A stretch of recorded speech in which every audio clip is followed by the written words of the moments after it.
If Tony Curtis were alive, he would tell you never trust the smiles of his family on a magazine cover. Behind the model photos of the Curtis Leigh family lay a script for a real-life psychological thriller. It was a place where a husband felt emasculated by his wife's control, where children were weaponized in a divorce war, and where Marilyn Monroe once confessed to carrying Tony's child right in front of Janet Leigh. But the most horrifying part wasn't the affairs or the lies. It was the ruthless will of 2010, where Tony used his final legal words before his death to exact revenge on his ex-wife by stripping their own children of their inheritance. Today, let's pull back the curtain on one of Hollywood's most enduring feuds, the dark truths you've never heard about Janet Leigh, revealed by Tony Curtis himself. The Marriage Contract, When Love is Directed by Universal. Greenwich, Connecticut, June 4, 1951. If you opened any newspaper that morning, from the New York Times to the movie tabloids, you would see the same blazing headline: The Wedding of the Century, Tony Curtis and Janet Leigh. It was the day Hollywood believed fairy tales had stepped into reality. The scene at the luxurious Greenwich estate was magnificent chaos. Thousands of screaming fans broke through police barricades, climbed trees, and trampled manicured lawns just to catch a glimpse of the bride and groom. The flashbulbs from hundreds of cameras created a blinding wall of white light, ensuring no one could see what was actually happening behind those radiant smiles. At the center of this media storm were Tony Curtis and Janet Leigh. He was the new prince of the silver screen, with slick black hair and wet, soulful eyes that melted teenage hearts. She was the snow princess, wholesome, intelligent, with legs that went on forever.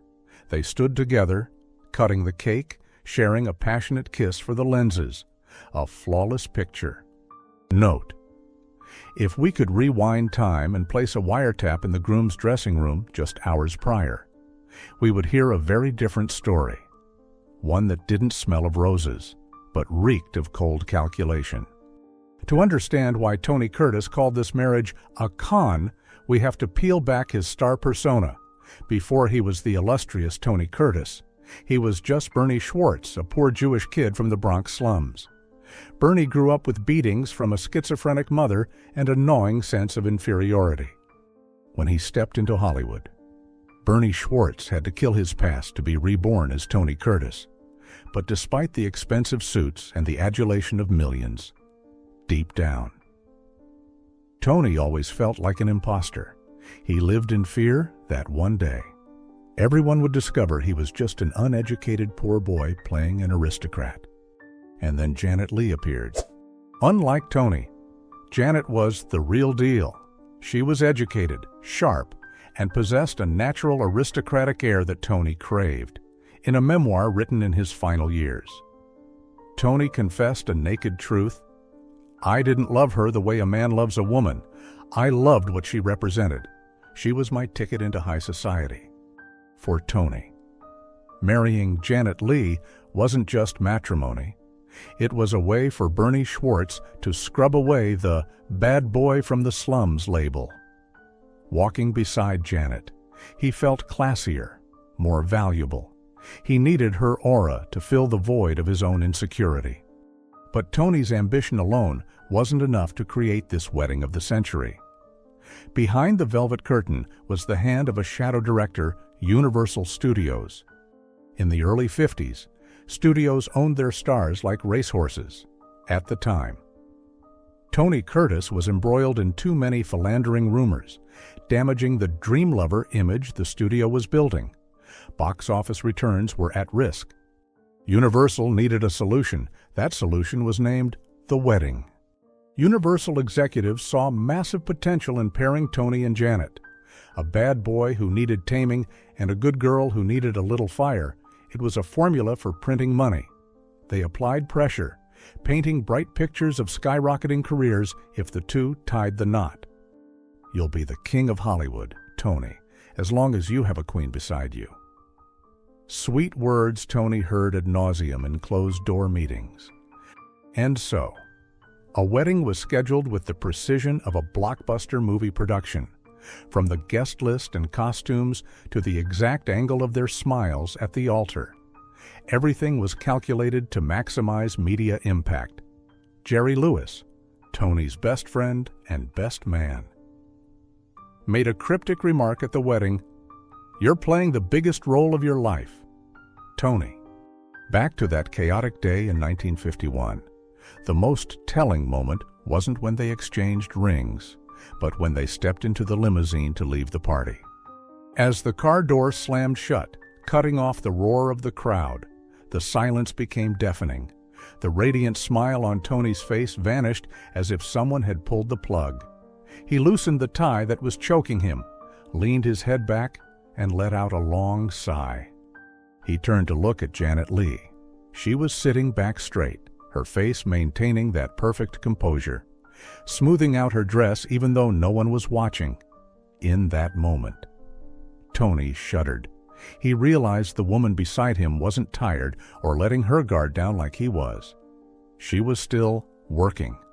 She was reviewing the honeymoon itinerary, calculating what the papers would print tomorrow. In that brief moment, Tony Curtis, the poor Bernie Schwartz of yesteryear, realized he had signed a slave contract. He had won the dream wife and the fame. But the price was his freedom. He hadn't married a partner to share life's sweetness. He had married a high-level manager installed by the studio and her own ambition to supervise his life. The limousine rolled on, taking them toward the sunset of a marriage that was gold-plated on the outside but hollow on the inside. Tony Curtis closed his eyes, telling himself he could play this role. But he didn't anticipate that director Janet Leigh would be stricter and harsher than anyone at Universal Studios. The contract was signed, the play had begun, and the sweet hell named The Golden Couple was just getting started. Living in the gilded cage, the humiliation of a subordinate husband. After the wedding of the century, Tony Curtis and Janet Leigh moved into a luxurious mansion located on Benedict Canyon Hill. For millions of American spectators, it was a temple of happiness. Architecture magazines competed to photograph the living room decorated magnificently, the deep blue pool, and their model afternoon tea parties. But few knew that when the maids retreated to the kitchen and the flashbulbs went dark, that house turned into a military barracks where there was only one commanding general, Janet Leigh. Tony Curtis, the most desired man on the planet, turned out to be just a private in his own home. Imagine a typical morning. Tony wakes up, stretches, and the first thing he does is not choosing an outfit for himself. On the velvet upholstered armchair, Janet has laid everything out ready, from the shirt ironed flat without a single crease, the silk tie perfectly color coordinated, to the polished leather shoes. She didn't ask what he liked to wear. She decided what he must wear to look worthy of her when stepping out onto the street. "Wear this, Tony. This blue suits your eyes better," Janet said, her voice gentle but carrying the resonance of an irrefutable command. She was always right. She had excellent taste, education, and the sophistication of the upper-class things that the uneducated poor boy Bernie Schwartz, Tony's real name, could never possess. That care, down to the teeth, initially, made Tony feel loved. But gradually, it became a rope tightening around his neck. He began to feel he didn't resemble a husband, but rather a handsome Ken doll groomed by his little mistress and placed in a glass cabinet. Tony's psychological tragedy lay in the fact that he carried a deep inferiority complex about his background. He grew up in the Bronx slums. His mother was mentally ill. His father was a poor tailor. He never finished high school. Meanwhile, Janet Leigh was an intelligent, sharp woman, an excellent student before becoming an actress. She spoke fluently, managed finances orderly, and had excellent diplomatic skills with studio tycoons. In those years, Janet was not just a wife. She transformed herself into Tony's unofficial manager. She sat at the desk, put on her glasses, and scrutinized every script sent to him. "You can't play this role, Tony. The dialogue is too silly." She waved a script aside. "But I like that character," Tony weakly protested. "Trust me, I know what is good for you," Janet concluded, and the discussion ended. Tony Curtis, the action star on the silver screen, who wielded a sword to conquer the East and pacify the West in the Vikings or Spartacus, became small and shrinking before his wife. He handed over all remuneration to Janet to manage because he didn't know how to spend money, and also because he feared if he held the money, he would burn it all on the bad habits of his youth. The result was, one of the richest men in Hollywood at that time had to live on pocket money handed out by his wife every week. Once, Tony wanted to buy a new sports car to satisfy his passion for speed. He excitedly told Janet. She just looked at him, smiled coldly, and produced a detailed spreadsheet of investments, taxes, and concluded, "Not right now, Tony, we need to maintain an image of thrift and wisdom." Helplessness seeped into Tony's every fiber. He felt castrated mentally before the public. He was the pillar of the family, the strong man protecting his wife. But the naked truth was that he was living off Janet's intellect and arrangements. He was just a precious, profitable asset that she was trying to preserve and optimize. If Janet only controlled work, perhaps Tony wouldn't have resented her so much. What hurt him most was the coldness emotionally. Tony Curtis, with wounds from a childhood of abuse by his mother, always craved warm love, comfort, and understanding. He wanted a wife who could sit and listen to him recount his fears, his nightmares. But Janet Leigh was not that type of woman. She was a perfectionist. She did not accept weakness. In the lavish parties of Hollywood, Janet always shone brightly. She took Tony's arm, laughed, and talked charmingly, playing the role of the happiest wife in the world. But right when stepping into the limousine to return home, that smile extinguished. Instead of asking, "Are you tired?" she would start a performance review. "Why did you laugh so loud like that in front of the director just now? You drank a bit too much, and the way you told that joke was crude." Janet's criticisms were sharp as a scalpel. She dissected Tony's every behavior to mold him into a perfect gentleman. She didn't realize that every cut was killing her husband's love and self-esteem bit by bit. Tony began to feel utterly lonely right in his own bedroom. He lay next to the most beautiful woman in the world, but the distance between them was vast. He realized Janet didn't love Bernie Schwartz, the flawed poor boy. She loved Tony Curtis, the glittering movie star she contributed to molding. And if he accidentally broke that glamorous shell, she wouldn't hesitate to discard him like a broken item. The suffocation accumulated day by day. Tony felt he was locked in a cage made of solid gold. He had everything: money, fame, a model family. But he lacked the most important thing, the freedom to be himself. And like an inevitable law of a spring, when compressed to the maximum, it will snap back with terrible, destructive power. Tony began to develop dark thoughts. He wanted to destroy this fake perfection. He wanted to do something crazy, dirty, wrong to provoke Queen Janet, to prove that he was still a wild man, not an obedient doll. That was when other beauties began to appear in his mind, paving the way for the shocking romantic scandals that we will explore right after this. Fleshly rebellion, adultery as an antidote. If you have ever watched the classic comedy, Some Like It Hot, you will remember the hearty laughs and the radiant beauty of Marilyn Monroe beside the romantic charm of Tony Curtis. But behind those funny scenes was a backstage context so suffocating it was hard to breathe. That was where Tony Curtis decided to light the fuse for the first bomb to destroy his perfect marriage. By 1958, Tony was sick of the role of obedient husband under Janet Leigh's direction. He felt he was dying slowly in his wife's cold control. He needed something strong, crazy, and forbidden to feel the male blood still flowing in his veins. and there was no stronger reagent than Marilyn Monroe. Tony Curtis and Marilyn Monroe were not strangers. They had been lovers since 1949, when both were unknown actors struggling to find a foothold. Now, meeting again on the set as the two top superstars in the world, the old flame flared up violently, burning down every moral barrier. In memoirs written at the end of his life, Tony Curtis revealed a secret that shook Hollywood, a secret he and Janet buried for half a century. He asserted that during the filming of Some Like It Hot, he and Marilyn not only secretly had sex in the dressing room, but Marilyn was pregnant with his child. Imagine a fateful evening in a hotel room overlooking the Pacific Ocean. The sea breeze blew strong, but did not soothe the tense atmosphere in the room. There were 4 people present: Tony Curtis, Janet Leigh, Marilyn Monroe, and her husband, at the time playwright Arthur Miller.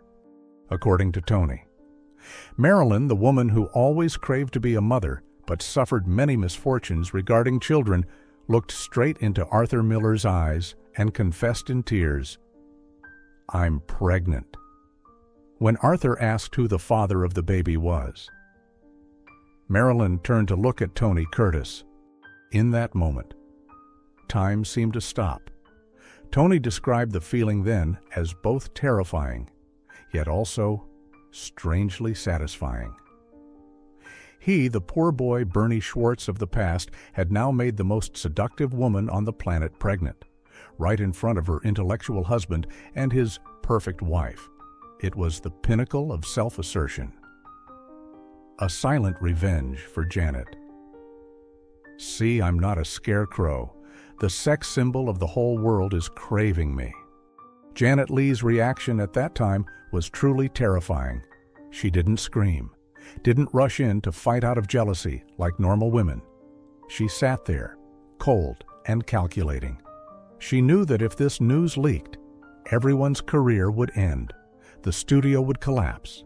The golden couple image she worked hard to build would vanish into smoke. She chose silence, swallowing the humiliation inside to protect her empire. The tragedy ended in silence when Marilyn Monroe miscarried not long after. The baby was never born, and that secret was buried under the sands of Coronado Beach. But for Tony, this event was a turning point. He realized he could hurt Janet. He held the power to destroy the fake peace she always worshipped. If the incident with Marilyn Monroe was an undercurrent, Tony Curtis's next affair was a public tsunami, sweeping everything away. In 1961, Tony flew to Argentina to film the epic Taras Bulba in the wild and remote South American land, escaping Janet Leigh's supervision. Tony was like a beast unchained. And here, he met Christine Kaufmann, a German actress who was only 17 years old. Christine was everything Janet Leigh was not. She was young, innocent, looking at Tony with worshipful admiration, like looking at a god. She didn't correct his back, didn't criticize his way of dressing, didn't manage his money. Beside Christine, Tony felt young again, felt he was a powerful and free man. This time, Tony didn't bother hiding. He publicly walked hand in hand with the girl young enough to be his daughter all over Buenos Aires. He called home to Janet, not to apologize, but to declare cruelly, "I will not go back to that prison anymore." Imagine Janet Leigh's pain. She sat at home in Beverly Hills, reading newspapers, publishing pictures of her husband cuddling a teenage girl. The whole world was laughing in her face. The intelligent, sharp woman, the one who sacrificed everything to cultivate the family image, was now turned into a pathetic, abandoned wife. Tony Curtis admitted that he cheated with Christine not just because of lust. It was an act of revenge. He wanted Janet to taste the feeling of helplessness he had endured for the past 10 years. He wanted her to understand what it felt like to have one's fate controlled by another. When Tony Curtis returned to America, he didn't go home. He moved out to live separately and filed for divorce immediately. He accepted leaving behind the house, assets, and reputation in exchange for Christine Kaufmann. Janet Leigh tried to salvage it. She used the children, used the pressure of the studio, used even public opinion to pull him back. But the more she tried to control the situation, the more fiercely Tony struggled. He had tasted the flavor of freedom, even if it was a sinful freedom, and he would rather be spat on by the whole world than return to being the obedient doll in Janet's glass cabinet. The fairy tale marriage ended not with a happy ending, but with a pile of ashes of betrayal. Tony Curtis smashed the gilded cage, but he didn't know that its sharp shards had embedded deep into the hearts of innocent children, the people who would become the next victims in this lingering war of hatred. Tony's gloating at escaping Janet Leigh quickly faded, giving way to a brutal legal and psychological war, where two people who once loved each other most turned to tear each other apart, and the weapons they used were their own children. The post-divorce war, when little angels are turned into weapons. Summer of 1962, the perfect picture of Hollywood's model family officially shattered into sharp pieces, embedding straight into the hearts of millions of fans. The divorce between Tony Curtis and Janet Leigh did not take place peacefully like the brief press releases often seen. It was a nuclear explosion whose radioactive dust covered the lives of those involved for decades after. When Tony Curtis packed up to leave the magnificent mansion on Benedict Canyon Hill to chase new love with 17-year-old Christine Kaufman, he left behind not only a hurt wife, but also two small daughters, Kelly and Jamie Lee Curtis. To the public, the script was too clear. Janet was the betrayed saint, and Tony was the selfish scoundrel abandoning his wife and children. But in Tony Curtis's mind, full of resentment, the truth bore a darker and much crueler color. He believed he didn't abandon the children, but Janet Leigh stole them from his hands with a sophisticated and cold brainwashing campaign. The days after the divorce were a psychological nightmare for Tony. He became public enemy number one, cursed by American housewives every time he appeared on TV. But the greatest pain didn't come from the bitter headlines, but from the terrifying silence of his two daughters. Tony recounted that. On the rare occasions he tried to return to visit the children or call home, he stumbled against an invisible but solid wall. Janet Leigh, with her intelligence and absolute control, played the role of a perfect single mother. She didn't forbid Tony from seeing the children openly, but she created a hostile atmosphere enveloping the house, making Tony's presence redundant and frightening to the kids. Imagine a bleak afternoon when Tony drove to pick up Jamie Lee and Kelly for a weekend outing per the court agreement. The iron gate opened, but there was no sound of laughing or joking, no eagerness running out to welcome Dad, like in the old days. The two children walked out the door with timid faces, sneaking glances toward their mother as if to probe her attitude. Tony clearly felt the distance in those innocent eyes. It wasn't a look of missing him, but a look of wariness. He tried to hug his children, but their bodies were stiff, awkward throughout the outing. Tony's jokes fell into silence. The kids answered in short bursts, their eyes always looking away. Tony painfully realized that, in his children's eyes, he was no longer the hero father. He had turned into that man, the one who made Mom cry, the one who destroyed this family. Tony Curtis always firmly believed that Janet Leigh sowed seeds of hatred into the immature minds of the children. He accused that during dinners without him, or nights putting the children to sleep. Janet skillfully retold the divorce story in a way that turned him into an irresponsible monster. She painted an image of Tony as a womanizer, an addict, though in reality. Tony was also starting to sink deep into drugs at that time, a person who only knew how to chase young, beautiful girls and forgot the duty of being a father. She brainwashed them, Tony once bitterly exclaimed to friends in drunken stupors. She wants to punish me by turning my own blood into my enemies. That is the cruelest revenge a woman can do.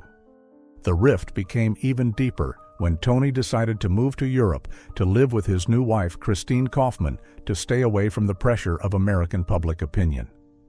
The geographic distance of thousands of miles became a golden opportunity for the father's image to fade in the memories of Jamie Leigh and Kelly. The letters he sent home became sparse. Phone calls were cut short by busy excuses. Jamie Lee Curtis, later when she grew up and became a famous star, once made a shocking statement that cut Tony like a knife. He wasn't a father, he was just a biological gene provider. That sentence was like a knife stabbing straight into Tony's heart, but at the same time, it also reinforced his blind belief that Janet had succeeded brilliantly in wiping him out of the children's lives. Bitterness turned into despair. Tony began to stop trying. He told himself that if the children had been poisoned in their thoughts to the point of being unsalvageable, then he didn't need to play the role of the abandoned father anymore. He threw himself into new loves, quick subsequent marriages, and sank into drugs to forget the pain of rejection. The relationship between Tony and the children became completely frozen for decades. There were periods they didn't speak to each other for years. When meeting at Hollywood events, they behaved like polite strangers, exchanging cold social nods before the cameras.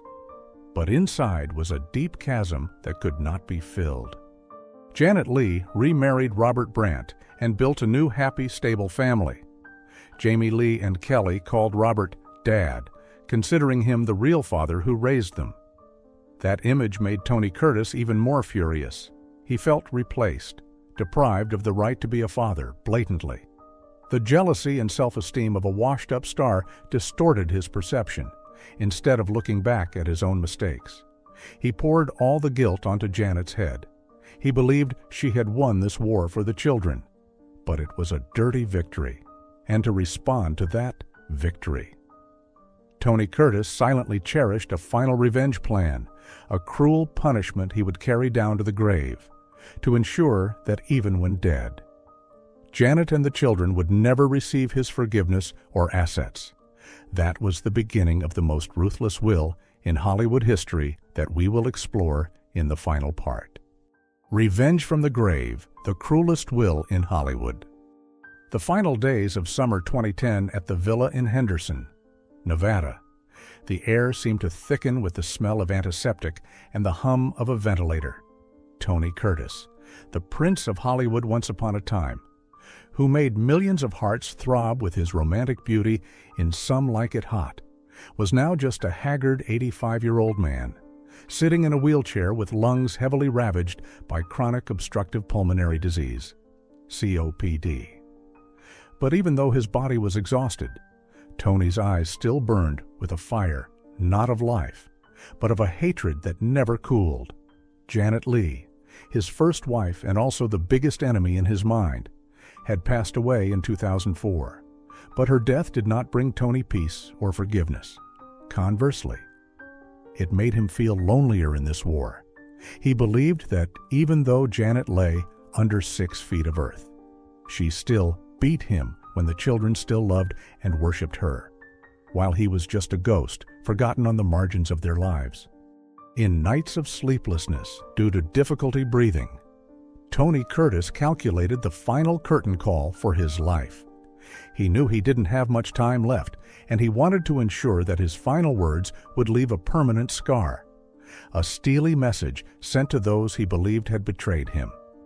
In May 2010, just a few months before drawing his last breath, Tony summoned his lawyer to his sickbed to make a shocking change to his will. The room that day was silent, with only the sound of a pen scratching on paper. But its content was more devastating than any gunshot. Tony Curtis decided to leave his entire fortune worth tens of millions of dollars, including cash, real estate, and artworks, to his 6th wife, Jill Vandenberg, a beautiful blonde woman 42 years his junior. But the cruelty lay not in who he gave money to, but in who he resolutely did not give to, with terrifying clarity. Tony asked the lawyer to write clearly, word for word, in the legal document, listing fully the names of all his children, including the 2 famous daughters with Janet Leigh, Jamie Lee Curtis and Kelly Curtis. That fateful line was written briefly, coldly, and without any hesitation, I acknowledge the existence of my children, and I intentionally and with full knowledge have chosen not to provide for them. Not a word of explanation, not a specific reason, simply rejection. It was a slap from the grave. Tony wanted to assert that, even when he was no longer in this world, he still held control, and he chose to completely cut off his own bloodline as a punishment for the estrangement all this time.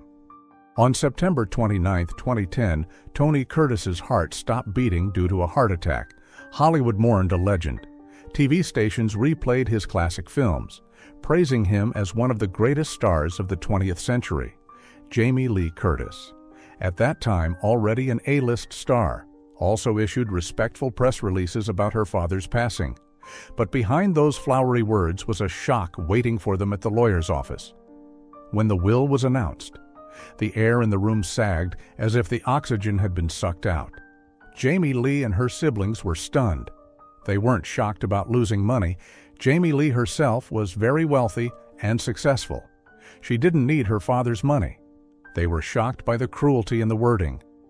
I acknowledge the existence of my children. That sentence was thousands of times more painful than being forgotten.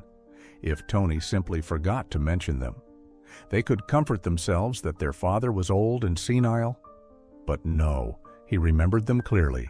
He named each person just to say, "You get nothing." This action was not a financial issue, but a denial of their status as children. Tony Curtis used the will to send a final message to Janet Leigh in the afterlife. "You stole them from me when alive, so I deny them when dead. They are your children, not mine." That was the bitterest revenge a man with wounded self-esteem could execute. In the days that followed, the press began to dissect this controversial will. Some of Tony's children tried to sue, claiming their father was mentally manipulated by his young wife at the end of his life. But Jamie Lee Curtis chose silence. Her silence contained deep hurt, but also full pride. She understood that her father never escaped the shadow of his first marriage. He lived his whole life in torment, comparison, and hatred with her mother. His crossing her name out of the will was the clearest proof that he never truly let go of the past. He was still Bernie Schwartz, the poor boy full of complexes. Trying to use money to punish those he deemed did not love him enough. Finally, the story of Tony Curtis and Janet Leigh closed not with a happy ending, but with a long scar stretching across 2 generations. They started with a wedding of the century, staged by a studio, lived in a gilded cage of control, tore each other apart with adultery and hatred, and ended with a cold piece of paper stripping the inheritance rights of their own flesh and blood. Tony Curtis departed, taking with him both the charm and the bitterness of a golden but cruel era of Hollywood. And left behind, Jamie Lee Curtis and her siblings had to continue living with that heavy legacy. A legacy not measured in dollars, but in the pain of permanent rejection from the father who gave them life. That was the most expensive price the Curtis children had to pay for the fame and dark secrets of their parents. The lives of Tony Curtis and Janet Leigh are the most naked proof of the saying, "Behind the velvet curtain is not always roses." They were victims and also perpetrators in their own tragedy. The glamour of Hollywood fed their egos, but it also killed the sincerity needed to maintain a family. Tony Curtis chose to leave in hatred, leaving behind a painful lesson about forgiveness and letting go that, perhaps, he realized too late, was crossing out the names of all his children from the will the act of a cruel, selfish father or the final resistance of a lonely man abandoned by his family. Was there any hidden grievance behind the young wife enjoying the entire fortune? Please share your views in the comments section. Your multidimensional perspectives will help make this story more profound. Don't forget to like and follow the channel so you don't miss the next issue. We will continue to open the most secret files of Hollywood, where legends never sleep.